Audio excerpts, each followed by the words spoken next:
Hey everybody, it's Ms. Dobeck here. For those of you who don't know who I am the prevention specialist for Southern Columbia School District.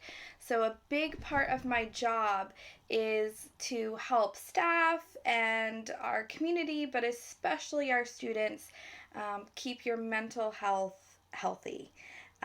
So, as part of that, one of the things I want to do for you guys while we're all learning and working from home is to bring you a short daily video with a skill. Sometimes we might call them coping skills, or sometimes we even refer to them as brain breaks or things like that. But basically, a general skill to help you guys while you're at home, to keep your mental health, healthy. Okay, so today is going to be our first day of this. And I thought, what better way than to talk today about scheduling and keeping on a schedule.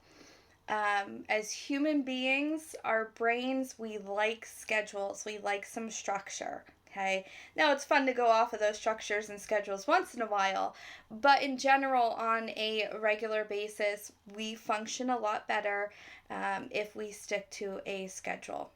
The big parts of those schedules are waking up at the same time every day, going to bed around the same time every day, and then kind of as we wake up for the day, knowing some of the things of what our day might look like.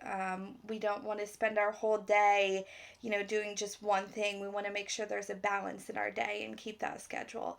So, to help with this, there were some great schedules, especially for students and things like that I found online. I did create kind of my own schedule that I'm going to show you guys here briefly, just to give you an idea. So, here is my daily schedule that I created.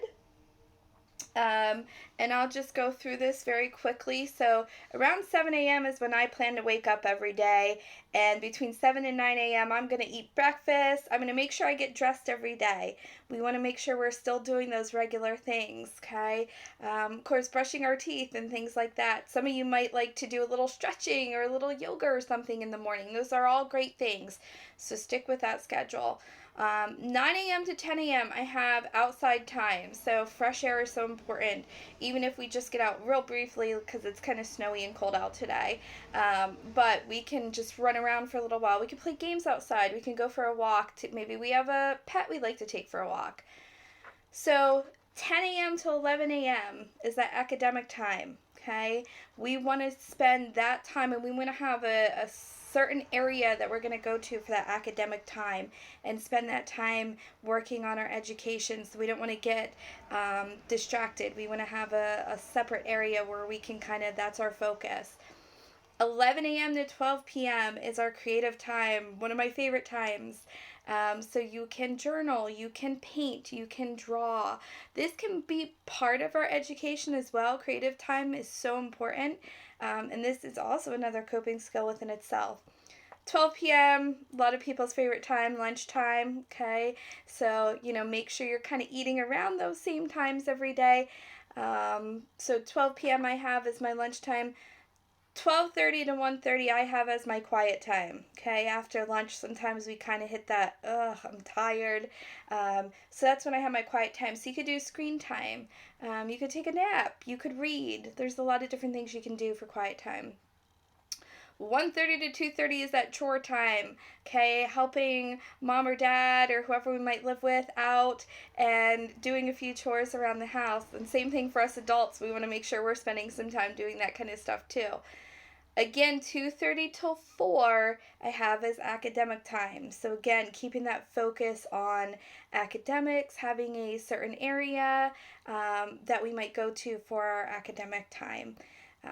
4 o'clock to 5 is outside time again. Play a game outside, do a family walk, take that favorite pet for a walk, run around, just get outside and get some fresh air in for the day. 5 p.m. is dinner, and don't forget to help clean up after dinner.